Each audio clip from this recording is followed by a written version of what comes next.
Alright, well, on today's episode of I Found It on Marketplace, we're gonna go make another questionable decision. And, you know, honestly, this one, it's not even questionable. You guys would do the same thing. Once you see this thing, you'll completely understand. It's gonna be cool. So, let's go have some fun. And, you know what? Let's get another project, because we don't need one.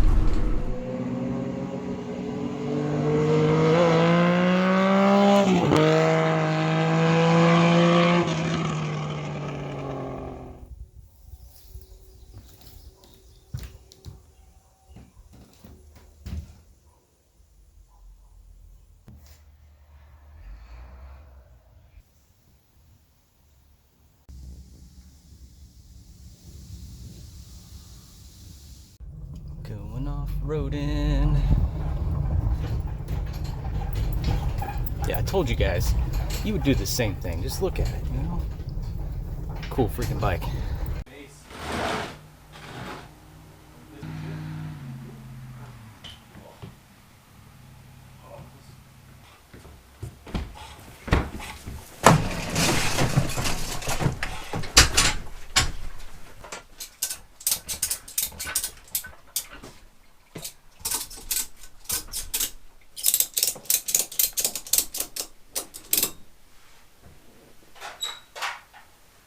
Oh boy, cracked frame. Now that happened. Looks like they actually shortened the frame right here. And somebody TIG welded it back in the day. It has since broke, but that's cool.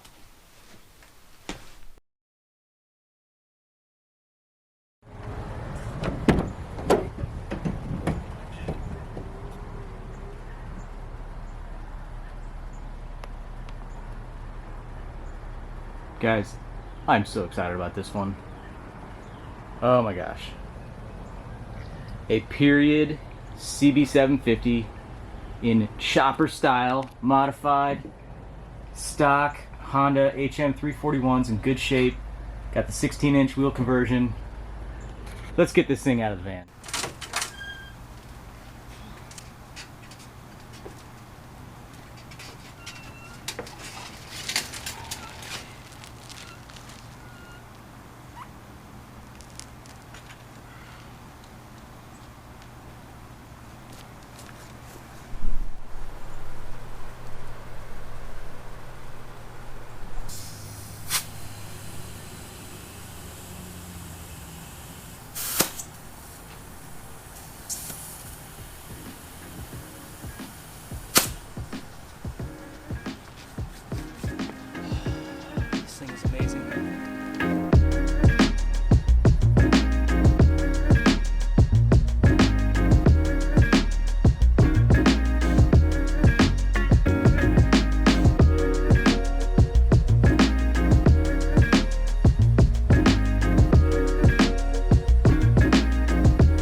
Alright guys, we are back in the shed, and let's actually take a look at this thing. So, 1975 or 76, it's the build date of September. So, this is a CB750, you guys know I love them. And this is a period, you know, chopper. So, this thing is super rad. It's got an interesting story with it, as they all do. But looking around, the bike is actually in really good shape for what it is. You know, it's got some issues here. The frame has been modified. It's been shortened a little bit, so the frame has actually been shortened down here and it's cracked, but that can all be repaired. So we've got some custom paint on this tank. Oh yeah, skulls. Some cool pinstriping, some cool bars, you know, like this thing is just rad. I really, really like it. And the odometer shows 54,000 miles, 55,000, which is also cool. So who knows the condition of the engine? The valve cover has been off. And so who knows, maybe it's been rebuilt in the past. We can only speculate. In case you guys didn't know, on a single overhead cam CB750, to get the valve cover off, you have to actually remove the engine from the frame. It's a big pain in the butt. So these things, the forks, I'm gonna guess that that's a +6 or a 6 over front end. Yeah, I'm gonna guess that's a +6. So really cool stock lowers, and then we have pretty much the stock exhaust. Little bit of a mix match here. So all of them are HM341s except for this top pipe on the left side. Note the baffle differences there. So this was an earlier HM300, but they're all in good shape. But that adds character to the bike. Now, like all old bikes, this thing has a story, like I mentioned, and the story for this bike is that it came from an estate sale. Here in Missouri, I guess there was a couple, and this guy, like 85 years old, just up and decided he wanted to move back to California, wanted to divorce his wife, and eventually the lady, you know, bless her heart, kind of fell for some maybe catfishing schemes online and ended up like sending money in different places, and anyway, got taken advantage of. So the children apparently took over the estate and just wanted to sell everything and just kind of get it all done and over with. So this bike was part of it, and as far as I know, there is no title. I have not looked under the seat, and I'm gonna cross my fingers. I doubt it's there, but you know what, I found them there before. Let's hope it's there this time. That would be extra cool. But regardless, this thing, California plates, has 1997 on there, so that's likely the last time that it ran. The engine is not locked up. I can actually, you know, rotate it by hand with the Kickstarter. I've only just confirmed that it moves. I want to go ahead and pull the spark plugs out and you know, go ahead and put some oil in it and stuff. We'll talk about that as we go. Now, as far as the previous owner, this thing had to have been built probably back in the possibly late 70s, but more likely in the 80s. And the guy I got it from actually snapped a photo from the house of the guy on the bike, which is really cool. So I'll put that up now. And that is a really cool piece of history that I'm glad I have. It's just at least that photo is a tribute to him. He had his own style for sure. There's all kinds of like little jewels and bedazzlements all over this thing, and I dig it. I'm not going to change a thing on here. This bike is going to remain exactly how it is, and the plan is just to get it running. So get it running and make it go down the road. I think there's nothing cooler than that. So there's going to be a lot of people who would be like, oh, you better restore it and stuff like that. And you know, I understand the value in maybe restoring something, but at that point the bike would be exactly like all the rest of them, and there would be no significance or no uniqueness to it. So this thing is somebody's baby. This thing tells a story. It's cool, you know. This is the extension of somebody else, and this thing was hopefully enjoyed by evidence of the odometer with almost 55,000 miles on it. So this thing is cool, and it will stay just like it is. So I hope to do it justice, you know. We're gonna need a few things, of course, but I'm not afraid of any kind of work with this, and I think we're gonna be able to get it running pretty easy. So unfortunately, inside the tank, it's still almost full. This thing has like 1997 varnished fuel in there. So my first order of business is trying to drain that out, but it's always like the worst part of any of this. The smell is going to be horrendous. We got to do what we got to do. So what I want to do tonight before I call it quits is I want to pull the spark plugs. We will stick the bore scope in there, do a quick inspection, open up the crankcase or open up the oil tank, just kind of look in there. We'll pull the tank off, set it to the side, maybe do the fuel tomorrow. That way I don't go to bed smelling like old varnished fuel. And of course we're going to pop the seat off and hopefully find that title. But we'll get a better idea of what we're working with here. And yeah, I'm excited to get started on this project. Alright, now since we go through so many bikes, I have kind of a janitorial amount of keys here. Just this section, all vintage Honda keys. So we're going to start trying them. And if you didn't know, on the locks of most of these things, they actually have a 4-digit code for the key. So we just got to kind of see if we got one. And this one, we're not going to say, but we're going to, got one right there. Made for it. Let's see. Oh, okay.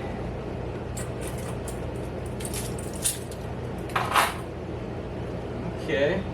We got some leaves. We have the factory Honda toolkit, which is neat. And then right here, 3/22 of 1985 at 19,000 miles on it. We have an oil change with Castrol 2040. Okay, so now we know what to run. That's pretty cool. Next service was due in 1985 at 20,500 or so. That's a cool sticker. So, battery strap. We got some mouse poo. Highly doubt we would find a title in here. Yeah, I'm almost afraid to touch it. Now, on the topic of the varnished fuel and stuff, I'm feeling kind of hopeful with this thing. Now, the petcock here is in the off position, so there could be a good chance that there's no fuel in the bowls right now. So it'd be really easy just to kind of pop a couple of the bowls off and do a visual inspection of the carburetors. Now the throttle itself, you know, it's a little seized up, which I would expect, so I don't want to go forcing that. We might be able to just lubricate the cables and bring them back to life. So we'll see. I like the fact that this thing has an old school friggin' oil pressure gauge on it. So everything, it's just, I love it. It's period. It just, chef's kiss. Good score.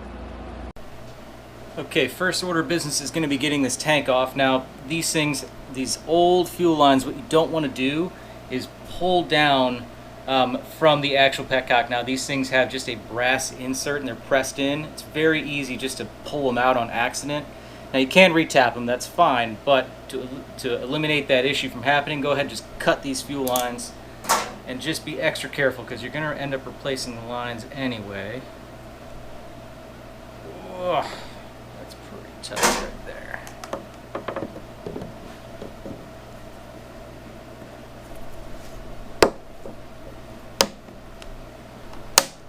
And there's two. Okay.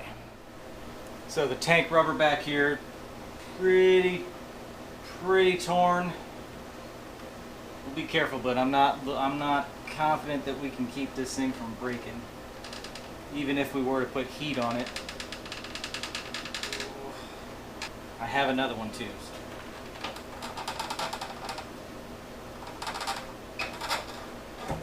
Okay. Go and pull the tank.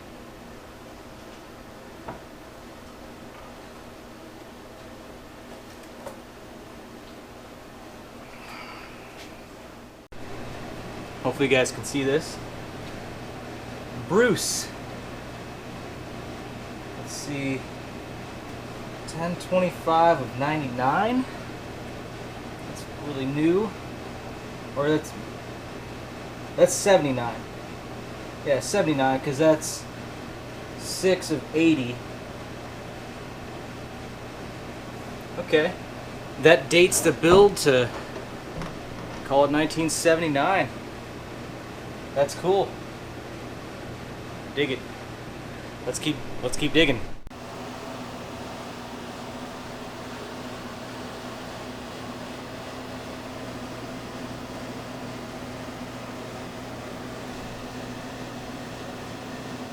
Like fuzzy in there.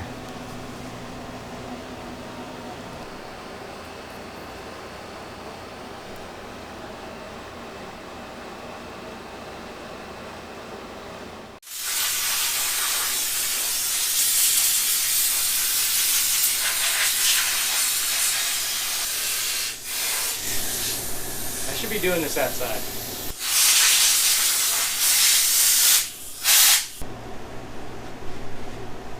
That Bandit is too nice for me. I cannot keep that thing clean when I'm doing stuff like this. Oh, poor thing. Alright, let's get a quick assessment of our points here. This engine is, like, seriously, this engine is super clean. I don't see any evidence of like a head gasket or base gasket leak.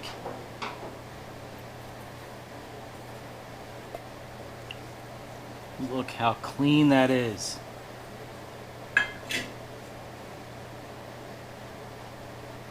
That is awesome.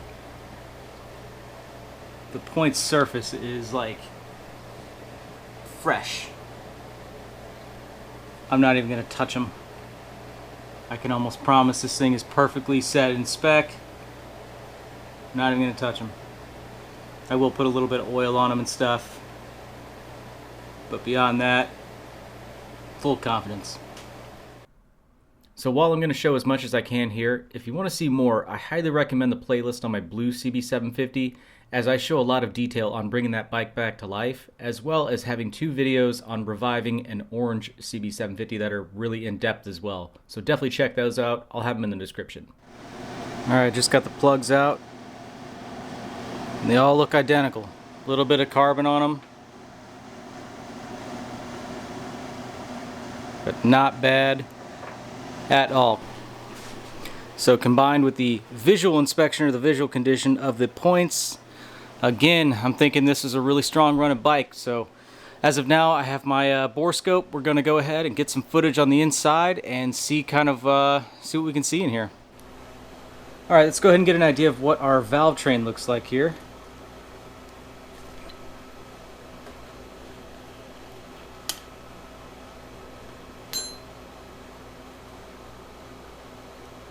Per what I'm seeing, nothing super baked on.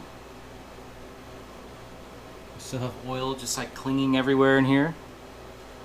So it's definitely not dry. Alright. Right now it doesn't really make sense to go ahead and check all of them, but at least check the intake side as well.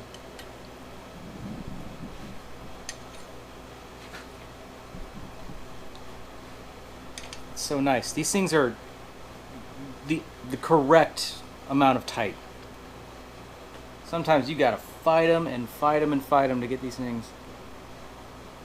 So far, it's looking clean, man.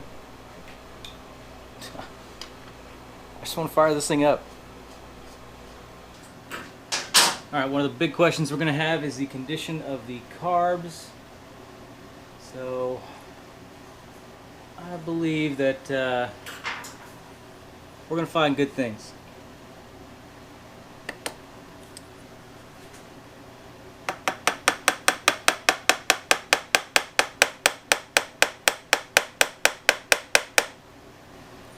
Rubber tip, bigger screwdriver.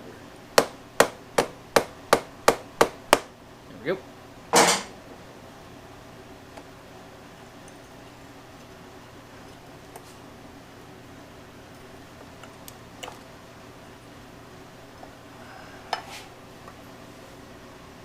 Well,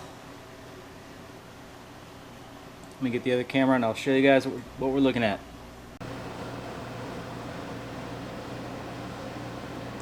We definitely have varnish, so the fuel level was where it should have been. Now this could have just been from like the last ride, but unfortunately we do have quite a bit of varnish on the carbs themselves. So it doesn't look like it's all the way up there. We'll probably get lucky. I think I can easily just go ahead and pull the carbs off and then give them just a quick soak in the ultrasonic. And then from there we'll just pull out the jets, make sure they're clean. And that's realistically probably all it needs. So I kind of am curious, maybe just do like the bare minimum with this thing, just to see how little it takes to get it going. Alright, moving on. Go ahead, check the oil here. Okay. Alright, so you can see down there the oil level is pretty low, but that does not mean that this thing had low oil. So the CB750s are a dry sump engine, so they pump all the oil out of the crankcase into this tank here, and then it gets circulated back through. So what happens with these things is that they have oil drain back, so the oil will come back through and basically go in through the oil pump, and then it will just be sitting in the crankcase. So right now the crankcase is going to be sitting with a bunch of oil in it, and that is likely just kind of what's going on there. So we'll be sure to, you know, not put any excessive pressure on the Kickstarter in case this thing wants to try to hydrolock, which is, you know, not really common for, you know, oil drain back, but it can happen. So the thing that you don't want to do is, if you see this instance, like say before you ride it, is like just dumping a bunch more in, because that can cause a problem. So you want to, you know, you should just kind of keep an eye on it, and you should know, you got to know your bike, man. Now this camera, I use this thing all the time. It's from Depstech. So it just hooks up through your phone. Allow, start, and then you can see, just move it around. So your phone is your camera, and then it's got a little light on the end of it. So very handy, just runs off of Wi-Fi. Now, I'm not sponsored by them or anything like that, but this is just a tool that I use all the time, and it's like 40 bucks. So it's in my Amazon storefront in the description if you guys are interested. So anyway, if you buy it from there, I get a little bit of commission on the Amazon side. So anyway, let's go ahead and see what the bores look like. Alright, let me get my orientation here. Let's check out the bores. So cylinder 1.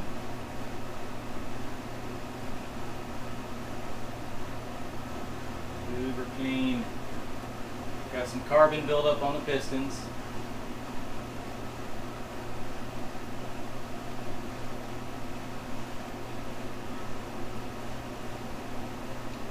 No real corrosion. Cylinder number 2.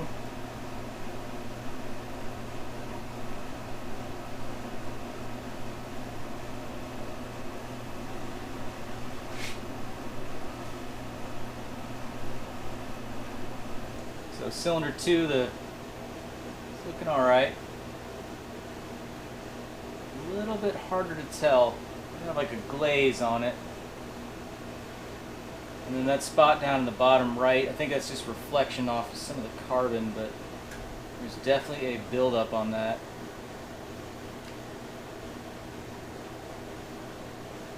At the back of the valve. Let's wind down the light.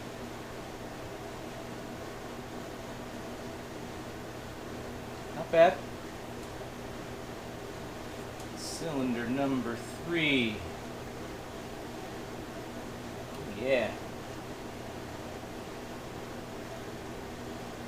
This one's looking the best. There's probably the least amount of carbon on the pistons, or on the piston. But from what we can see, I'm not seeing any corrosion, anything like that. Okay. On to cylinder 4.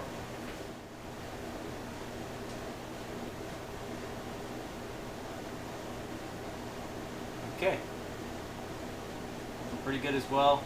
Consistent across the board, just, you know, carbon buildup. We kind of figured that would be the case when we looked at the spark plugs.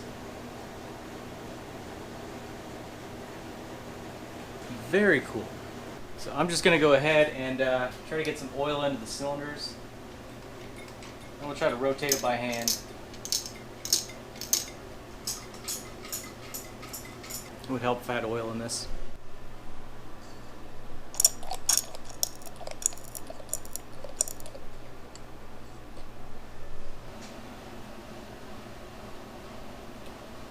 And for number 2 and number 3, a little troublesome.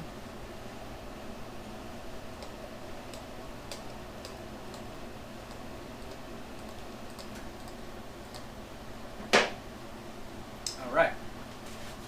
Got a little bit of oil in the cylinders. I'm pretty good about that. So We're not going to go crazy. I just want to rotate it a little bit by hand. Just see how it feels. And we'll go from there.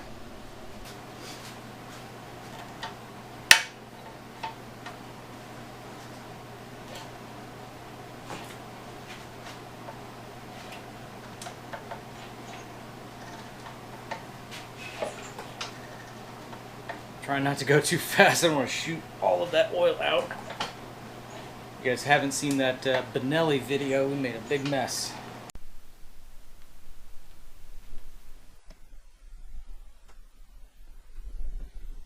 Oh man. This feels really good. That's very, very smooth.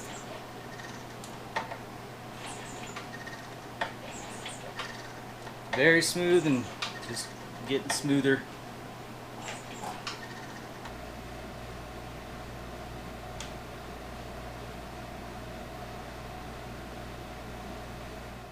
Alright guys, so it's the next morning, looking at the bike here, and after just kind of thinking about it all night, I really think this is one of those instances where it's like just needs a carb clean. And it should light right off. I'm super confident about it. Obviously, we got to go through the front brakes and the master cylinder and probably check the electrical and stuff like that. But to actually make it run, I think it just needs a carb rebuild. So my mission today is simply to drain the fuel out of the tank and then make sure I can kind of just get that away. We'll set this thing in the storage unit for a short period of time. This weekend I'm going to focus on doing some handlebars on the Bandit and then kind of clearing out some space. I have a lot going on right now and no real workbench to do a full carb rebuild right now. So we'll tune back in with this thing here momentarily. So yeah, we're going to switch to a different day, but for now I am going to drain the fuel and we'll be back with this project eventually, but we're going to make this thing run and we're going to have some fun on it for sure. All right, we got this thing set up on some buckets and I'm not too confident that we're going to be able to rotate this that easily, but we'll see. Oh, there we go. I would expect this to be completely clogged up. Let's run a little fuel out of there. This is just, it's always such a horrendous smell. There we go. Let me just move it back and forth a little bit.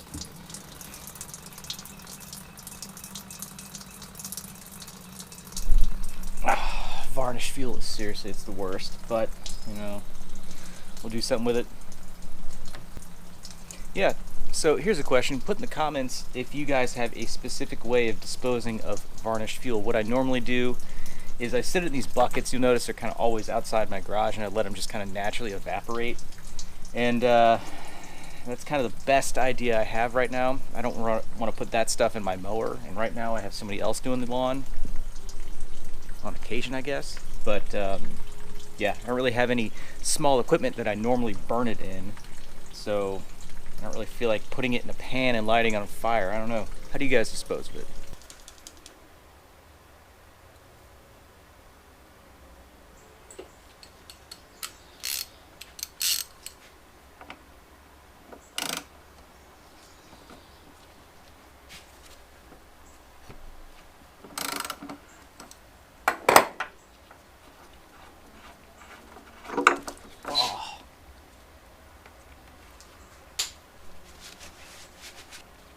I think every one of you saw that coming.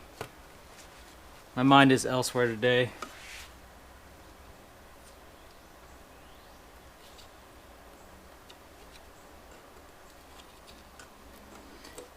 You know what? I might actually have the correct petcock rebuild for this that I accidentally bought for the blue CB750, which uses a slightly different version, I believe.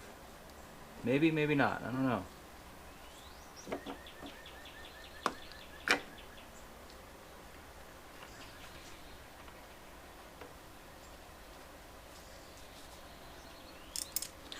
This is a number 3 JIS bit that I always buy these things from Motion Pro.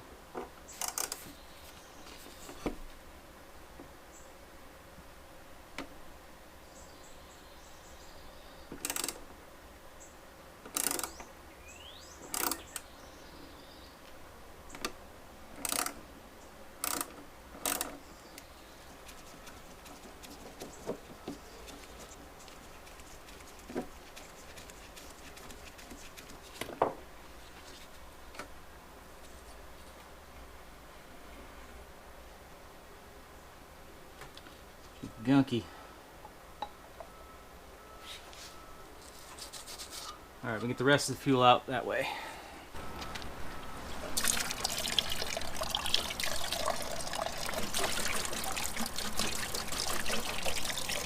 While we're here, let's just go ahead and pull this thing apart.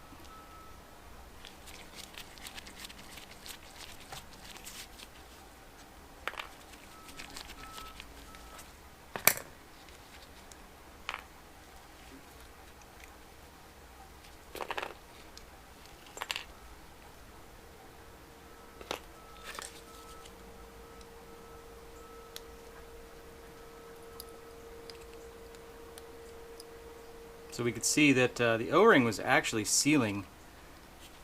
So we probably could get by with reusing this one, but we're not gonna. We'll put it in the bag and save it for a rainy day. We got our sealing washers on there.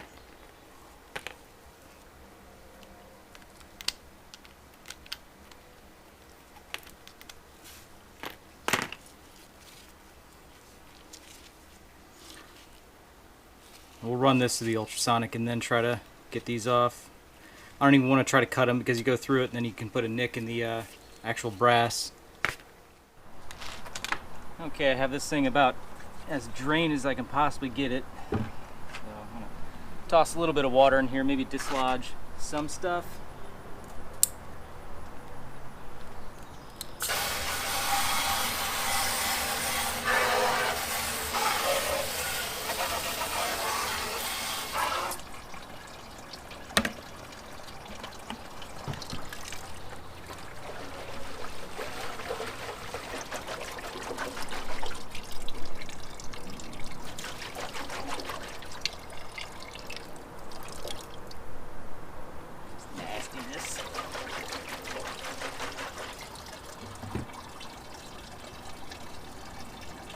But I just want to try to get the rest of the fuel drained. The residual stuff kind of dripped into the tank here, or into the bucket, so it can just evaporate over time. And that water will separate, you know.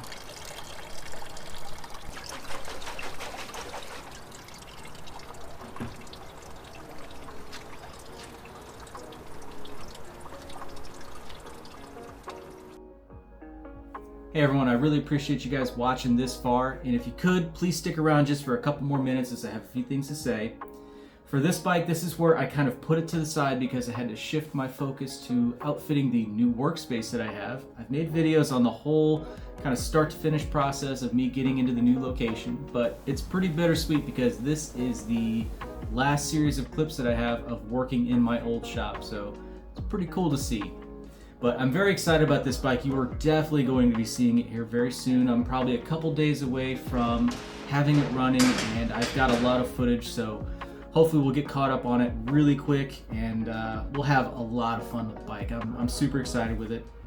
So I also wanted to kind of touch on something. I feel I've been straying away from maybe posting some more helpful videos, and I want to let you know I'm shifting my focus back to maybe doing more installment-based videos that are packed full of information. So I know a lot of you guys watch this channel for maybe how-to type tech or just general mechanical work, and I really appreciate that, and I feel I want to continue to provide those types of videos to you guys. So going forward, I'm going to try to kind of mold the videos back into things that I enjoy, you know, content that I enjoy making, and hopefully you guys do too. So I appreciate the journey up to this point. We're just below 100,000 subscribers, and that's been a huge goal since I started this. So just thank you so much to all of you who have stuck around so far, and all of the new viewers that I might have potentially picked up with this video. So thank you guys for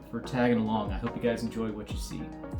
So beyond the new shop and beyond the chopper and all the other things I've been working on, I do have a second channel. I have made a video on that introducing it. It's called Tangents. So if you guys are interested in stuff beyond motorcycles, I actually have a lot of car content I'm building over there. So I'm having a lot of fun with the new channel, doing car content, and I think regardless of what you guys are into, I should have something for you. But anyway, I really appreciate you guys sticking with me this long, as I've said, and sticking with it through this video. I won't take up any more of your time. Look for the next video on this bike when we start it up. I'll post it here when it's ready. But otherwise, I hope to see you guys in the next video. Thanks for watching.